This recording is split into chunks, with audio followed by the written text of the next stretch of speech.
பிரியமானவர்களே, எப்படி இருக்கீங்க? நல்லா இருக்கீங்களா? ரொம்ப சந்தோஷமா இருக்கிறீங்களா?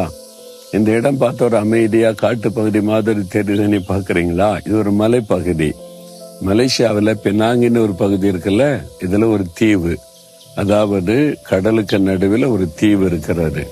ரொம்ப நடுவுல எல்லாம் கிடையாது, ஒரு பாலத்தின் வழியாக இந்த தீவுக்குள்ள வர முடியும்.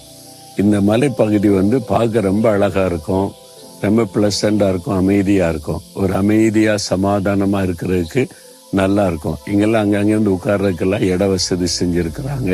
நிறைய டூரிஸ்ட் வர்றாங்க இங்க. நீங்க மலேசியாவுக்கு இந்த இடத்தெல்லாம் பார்க்கணும்.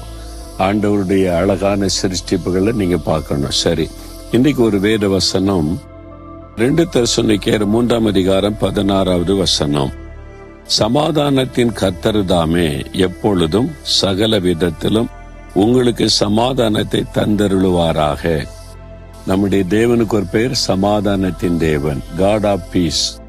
சமாதானத்தின் தேவன் எப்பொழுதும் சகல காரியத்திலும் உங்களுக்கு சமாதானத்தை தந்தருளுவார்.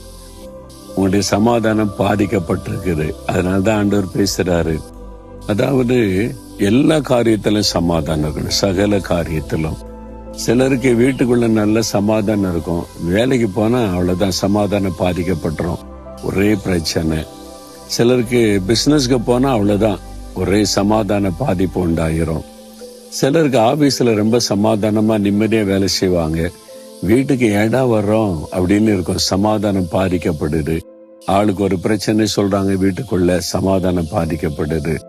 சிலருக்கு பிசினஸ்ல வெளியில நல்ல சமாதானமா இருப்பாங்க, சில பகுதியில சமாதானம் பாதிக்கப்படும்.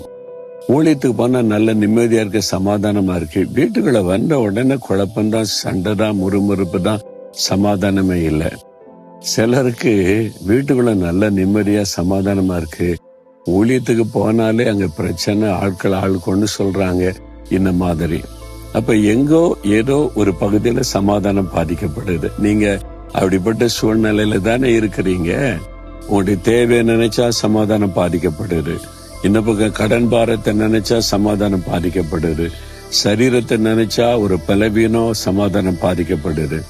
அந்த ஆண்டவர் சமாதானத்தின் தேவன் சகல காரியத்திலும் உங்களுக்கு சமாதானத்தை அருளுவாராம். அப்படின்னா என்ன அர்த்தம்? உங்களுடைய ஆத்மாவில நல்ல ஒரு தேவ சமாதானம், சரீரத்தில் நல்ல ஆரோக்கியம், பலன், அதை குறித்த சமாதானம், வீட்டுக்குள்ள நல்ல மனைவி, பிள்ளைகள், கணவர், வீட்டுக்குள்ள ஒரு குட்டி மோட்சமா இருக்குது, சமாதானம். வேலையில ஆண்டவர் நல்ல வேலை தந்திருக்கிறாரு, சமாதானமா வேலை செய்யறேன். பிசினஸ் ஒரு பிரச்சனை இல்லாம ஆண்டவர் நடத்து. இப்படி நம்மை சுத்தி இருக்கிற, நாம சந்திக்கிற, நாம பங்கு பெறுகிற எல்லா நிகழ்வுகளிலேயும் சமாதானம். அதனால்தான் சகல காரியத்துல நான் சமாதானம் அருளுவேன் அப்படின்னு ஆண்டவர் வாக்கு கொடுத்திருக்கிறார்ல, அந்த ஆசீர்வாதம் உங்களுக்கு உண்டாயிருக்கும். எந்த பகுதியில சமாதானம் பாதிக்கப்பட்டிருக்குது இன்றைக்கு யோசிச்சு பாருங்க. வீட்டுக்குள்ளதாங்க, வேலையில தாங்க, இந்த பிசினஸ்ல தாங்க அப்படின்னு நினைக்கிறீங்களா? அதுல கர்த்தர் சமாதானத்தை பாதிக்கிற சூழ்நிலையை மாற்றி உங்களுக்கு ஒரு அற்புதம் செய்து நீங்கள் சகல காரியத்துல சமாதானமா இருக்கும்படி உங்களை ஆசீர்வதிப்பார். அந்த ஆசீர்வாதத்தை உங்களுக்கு வாக்கு கொடுக்கிறார். எப்படி அவரால் கொடுக்க முடியும்? அவர் சமாதானத்தின் தேவன். நமக்கு சமாதானத்தை உண்டு பண்ண சிலுவையிலே தன்னை மறிக்க தன்னை அர்ப்பணித்து கொண்டார். நம்முடைய வியாதி, பலவீனம், கடன், வறுமை, வேதனை, நிந்தை எல்லாத்தையும் சிலுவையில சுமந்து என் பிள்ளைகள் நிம்மதியா சமாதானமா இருக்கணும்னு சொல்லி தன்னையே பலியாய் கொடுத்தவர். அவர் சிலுவையில சிந்தின ரத்தத்தின் மூலம் சமாதானத்தை உண்டாக்கினார். அது உங்களுக்காகத்தான். உங்க மேல அவருக்கு எவ்வளவு அன்பு, பாசம் பார்த்தீங்களா? என் மகன், என் மகள் எல்லா விதத்திலும் சமாதானமா இருக்கணும், எங்கேயுமே சமாதானம் பாதிக்கப்படக்கூடாதுன்னு. இன்னைக்கு உங்களுக்கு எந்த பகுதியில சமாதான பாதிப்போ அதை நினைத்து ஜெபிக்கணும். எங்க வீட்டுக்குள்ளதான், எங்க வேலையில தான், பிசினஸ்ல தான், ஊழியத்துல தான், உடம்புல உள்ள வியாதினாலதான், எதுவா இருந்தாலும் சரி, இதயத்துல கை வைங்க. எந்த பகுதியில சமாதானம் பாதிச்சிருக்குதோ, நீர் ஆண்டவரே எல்லா சூழ்நிலையிலும் எப்பொழுதும் எனக்கு சமாதானம் அருளி ஆசீர்வதிக்கிற தேவன் என்பதை நான் அறிந்து கொண்டேன். சிலுவையில என் சமாதானத்திற்காக பலியாய் கொடுத்தீர். இன்றைக்கு இந்த காரியத்துல, என் சமாதானத்தை பாதிக்கிற இந்த காரியத்துல நீங்க தலையிட்டு இயேசு கிறிஸ்துவின் நாமத்தில் அந்த சமாதான குறைவு மாறட்டும்.